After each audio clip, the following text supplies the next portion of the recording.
নমস্কার বন্ধুরা, তোমরা সবাই কেমন আছো? আশা করি সবাই খুব ভালো আছো। আর জানো তো, কথায় একটাই আছে যে গরিবের যেদিন যায় সেদিন খুব ভালো যায়, এটা আমার মা বলতো।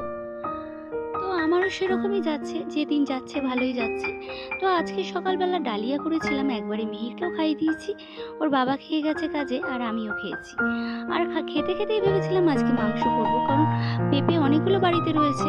আমাদের ঝড়ে গাছটাতে মানে পড়ে গেছে, তো ওখান থেকে পেঁপে অনেকগুলোই রয়েছে।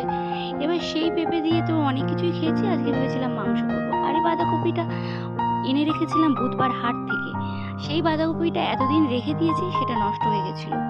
আর তাও কেটে বেছে আমি করেছি। আর মিহিরকে দেখতেই পাচ্ছ, ওকে টক দই দিয়েছিলাম খেতে, ও খেয়েছে কম আর গা হাত পায়ে লাগিয়েছে বেশি।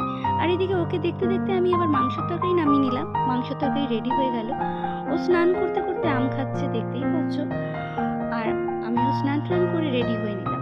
রেডি হয়ে খেতে বসলাম, দেখতেই পাচ্ছ বাঁধাকপি দিয়ে। আমি ওকে স্নান করতে বসিয়ে দিয়ে আমি স্নানটা করে নিই আগে, তারপরে আমরা দুজনের স্নান একসাথে হয়ে যায়।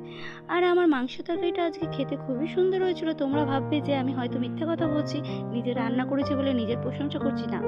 তোমরা হয়তো কারো কারো কেউ কেউ রান্না করেছো পেঁপে দিয়ে, ভালোই লাগে। আর এটা আমার বর বিকেলবেলা রান্না করে নিয়ে এসে, মানে ডিম টোস্টের মধ্যে চিজ মিশিয়ে করে নিয়ে এসে নতুন রকমের।